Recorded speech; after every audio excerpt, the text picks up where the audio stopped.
Olá, está no ar o programa Diz Aí, o seu canal de comunicação com o público jovem, onde debateremos temas atuais para a sociedade e como afetam a vida das pessoas. No programa de hoje, vamos falar da inclusão social por meio de projetos artísticos, como eles estão presentes na vida das pessoas com necessidades especiais, quais as atividades podem ser incluídas e como melhorar o desenvolvimento da criança. Essas questões serão debatidas por nós com a ajuda da terapeuta ocupacional Paola Boschi. Acompanhe. Estamos de volta com o programa Diz Aí, o seu canal de comunicação sobre temas atuais e relevantes da sociedade. Aqui com a gente está a Paola Boschi, terapeuta ocupacional. No primeiro bloco, conversamos um pouco sobre a profissão e a rotina. Nesse bloco, falaremos sobre a mudança de comportamento das crianças durante o atendimento. Paola, nos diga, quais as principais mudanças que a criança tem durante a terapia?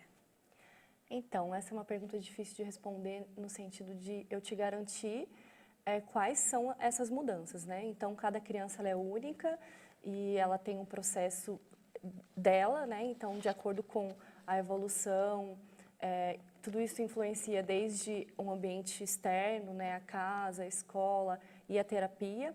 E com que idade também que ela começou essa terapia, né? O meu público são de crianças com transtorno do espectro autista, que varia de 1 ano de idade até 15 anos. Então, dependendo da etapa de desenvolvimento que a criança começou esse tratamento, ela vai apresentar o resultado.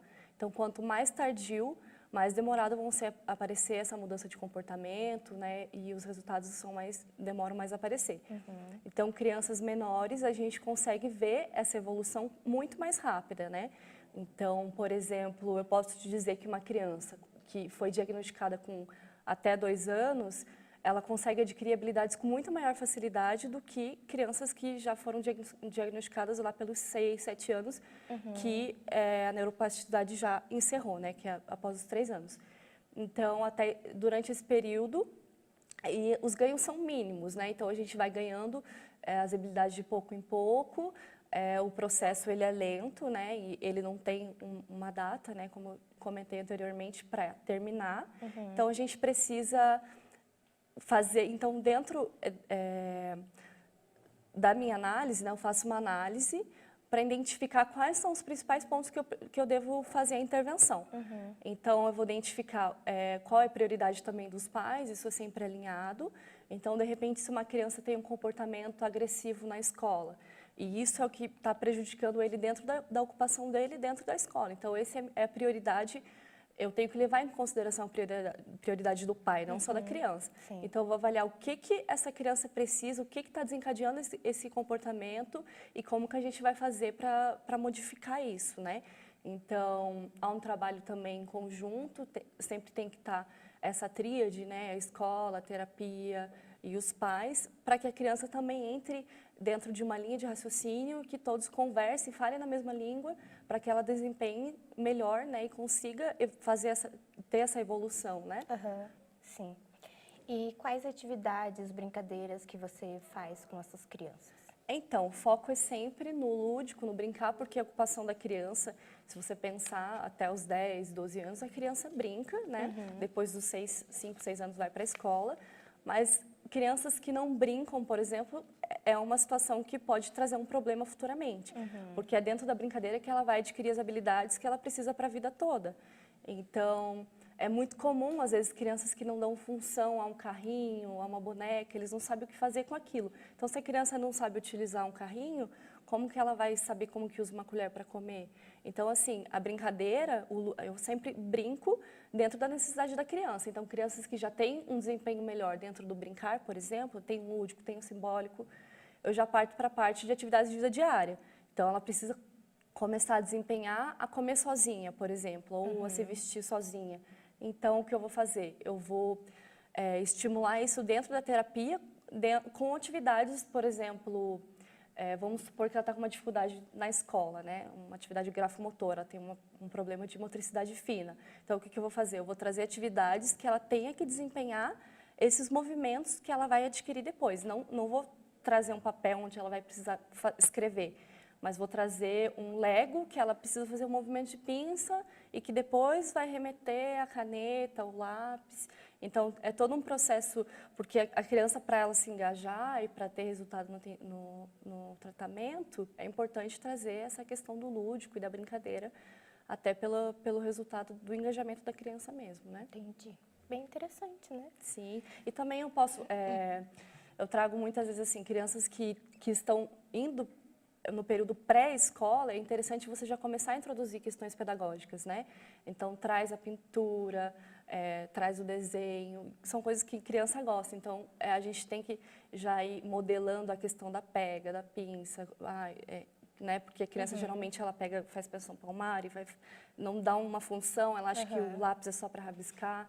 Então, a gente vai desempenhando isso e mostrando para que serve aqueles objetos, como que ele usa, o que ele faz, nesse sentido. Bem legal, adorei o seu trabalho. Obrigada. E conte pra gente a sua metodologia, qual é? Então, eu sou pós-graduanda na metodologia ABA, né, que é Análise do Comportamento Aplicada. E ela é uma ciência, na verdade, que ela identifica quais são os fatores do ambiente que alteram o comportamento da criança. Então, que segue a linha comportamental mesmo, né? Então, eu sigo essa linha porque eu acredito, né, segundo a minha visão dentro da terapia ocupacional, que é a forma com que, dentro do espectro autista, é a forma que funciona, que tem resultado, que a gente consegue quantificar esse resultado, qualificar e a gente consegue observar que realmente está dando certo. Então, a gente observa, a gente faz um gráfico mesmo, né? Em que momento que ele está tendo esse comportamento, por exemplo, de choro, de grito. Eu vou identificar, desencadeou por causa de um barulho, ou porque ele não gosta de repente, alguma cor. Tem essa questão também. Então, a gente vai identificando isso e tentando alterar esses fatores do ambiente para que ele consiga ter uma melhor qualidade de vida. Entendi. Tá. E você acha que a sua metodologia, ela é diferente das metodologias comuns, digamos assim? Então, existem várias abordagens, né, e métodos que a gente pode utilizar dentro da terapia ocupacional também. Então, a minha comportamental, né? Daí tem a cognitivo-comportamental, a minha análise do comportamento aplicado. Aí tem também mais positivista, né? Que está dentro ali da questão de reabilitação física, que é mais algo biomecânico mesmo, né? Que é direcionado. Eu preciso que essa mão retome os seus movimentos. Então, é bem reducionista, assim, aquilo, não vê o sujeito como um todo, né? Sim. Daí mais positivista, que o sujeito, que entra dentro da psicanálise também. Então, o sujeito envolve desde a infância, e tem toda uma questão ambiental, de pessoas envolvidas. Então, que o sujeito é um todo, né? Ele não é só uma mão que não está com déficit, né? Alguma deficiência. Ele é um sujeito que ele brinca, que ele trabalha, que ele estuda, e como que a gente vai fazer com que ele volte, né, a desempenhar essas atividades. Então, existem várias linhas de raciocínio e métodos dentro da própria terapia ocupacional, né? Então, você se identifica com uma e segue aquela que você acredita, né? Então, você não tem como acreditar que a psicanálise funciona e a análise do comportamento também. Então, né, não que você não acredite que não funciona, mas um deles você tem que seguir porque não tem como juntar ou é isso, ou é outro. não faz sentido usar os dois juntos, né? Entendi. Porque são metodologias diferentes, é outra visão. Então, eu vou pela comportamental, no caso, né? Tá.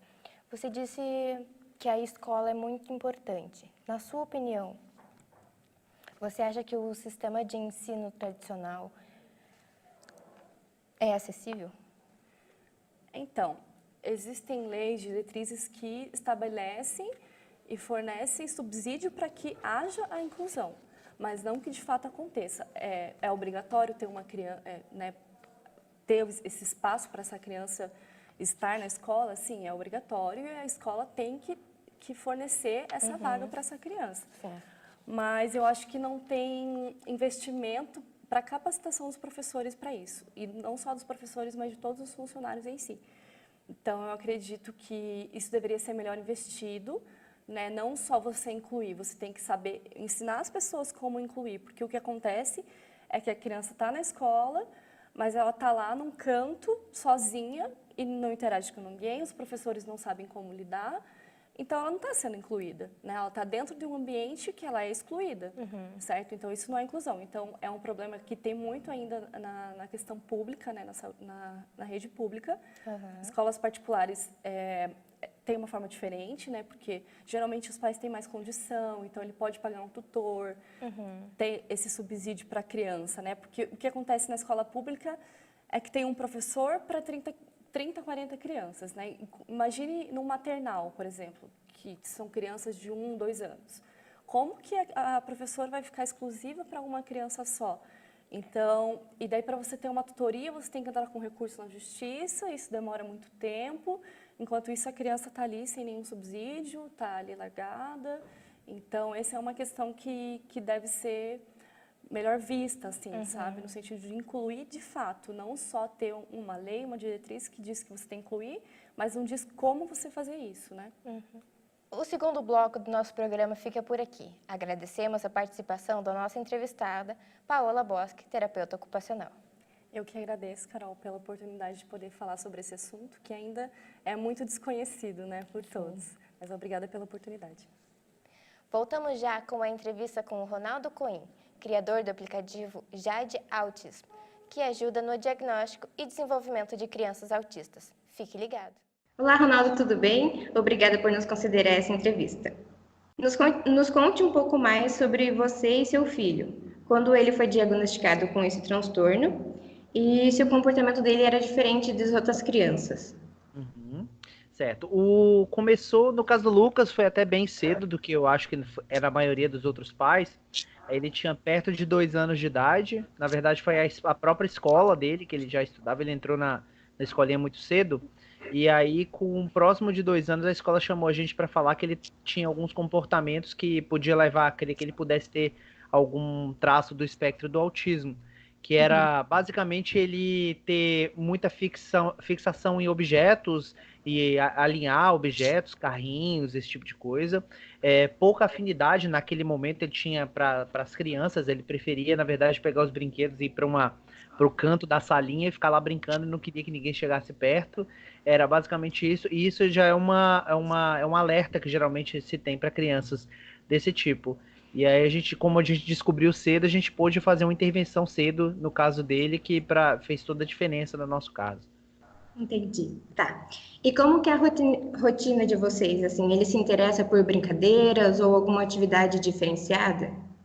No caso do Lucas, assim, como a gente começou muito cedo, ele conseguiu ter uma evolução bem satisfatória. Hoje ele tem uma vida, eu posso dizer assim, quase, eu posso dizer 100% normal de qualquer outra criança, no caso dele. A gente começou o tratamento muito cedo, ele desenvolveu uma das coisas que a gente mais se preocupava, era principalmente na relação dele com outras pessoas, que realmente ele meio que parecia que não gostava de brincar com outras crianças e tudo mais.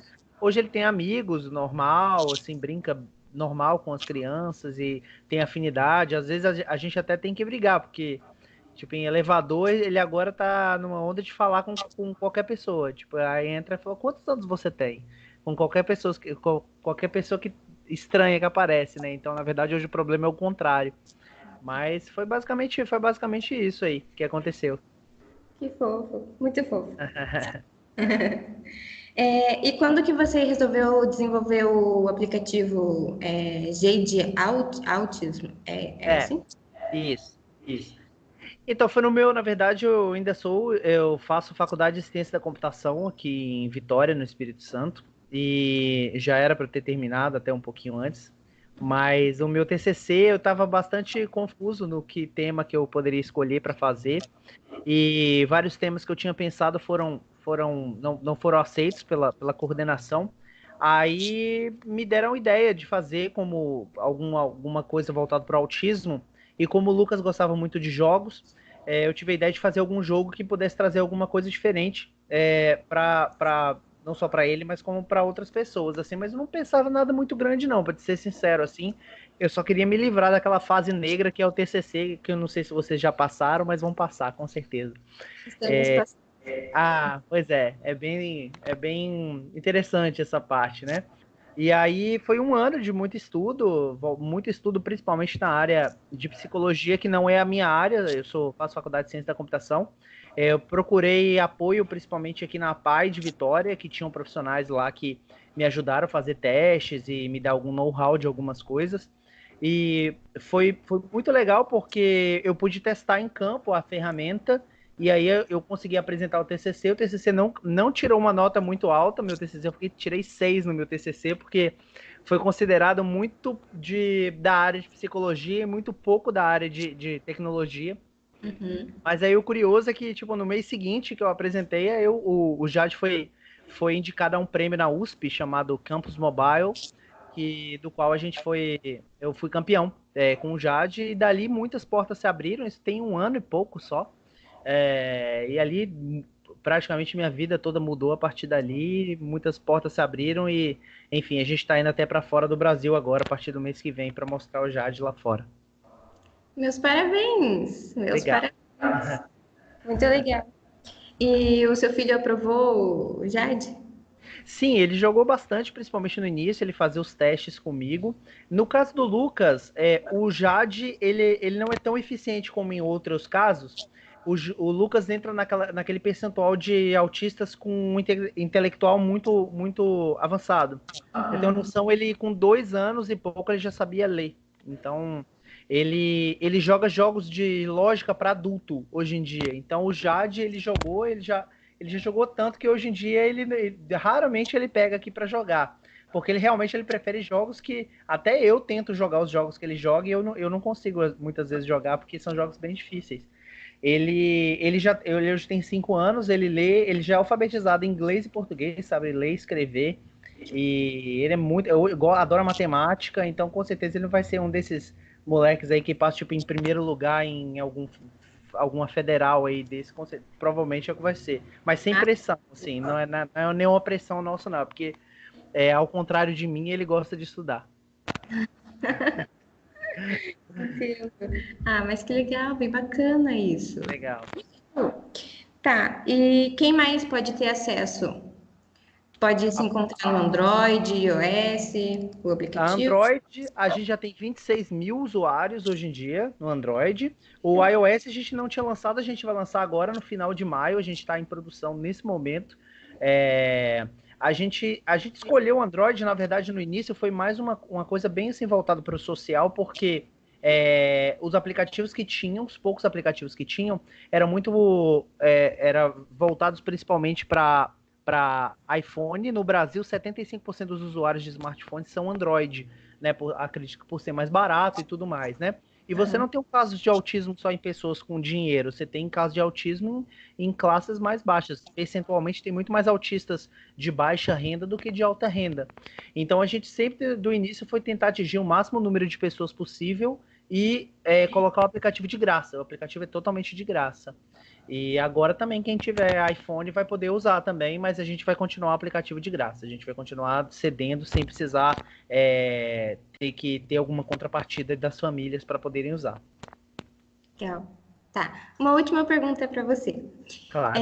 Como você acha que a tecnologia ajuda crianças com esse mesmo transtorno que o Lucas? Isso? Sim. Além dos jogos interativos. Olha, eu acho, ao meu ver hoje, dentro da minha pesquisa e dos feedbacks que a gente tem, eu acho que principalmente essas plataformas hoje em dia de gamificação, elas vão ser o futuro do tratamento de boa parte das doenças, principalmente de cognitivas que a gente tem hoje. Inclusive, outros problemas que não são exatamente doenças, mas são, por exemplo, depressão. Tem vários estudos voltados para a gamificação de ajuda para pessoas com depressão, Alzheimer, esse tipo de coisa. É muito pouco explorado, tanto que eu acredito, eu realmente não tinha noção do que eu tinha feito até que a gente ganhou esse prêmio e começaram algumas pessoas a virem falar, porque é uma área realmente muito pouco explorada. E eu acredito que no futuro os tratamentos vão ser baseados em jogos, em tecnologias que você vai poder ter no seu celular, no seu tablet, e vai ser mais acessível a toda a camada da população esse tipo de ajuda, principalmente turbinada pelo aumento da tecnologia. Muito obrigada. Obrigado para vocês, eu que agradeço. Infelizmente, nosso programa está chegando ao fim. Vocês podem entrar em contato com a nossa produção para fazer comentários e dar sugestões de temas para as próximas edições. Até mais!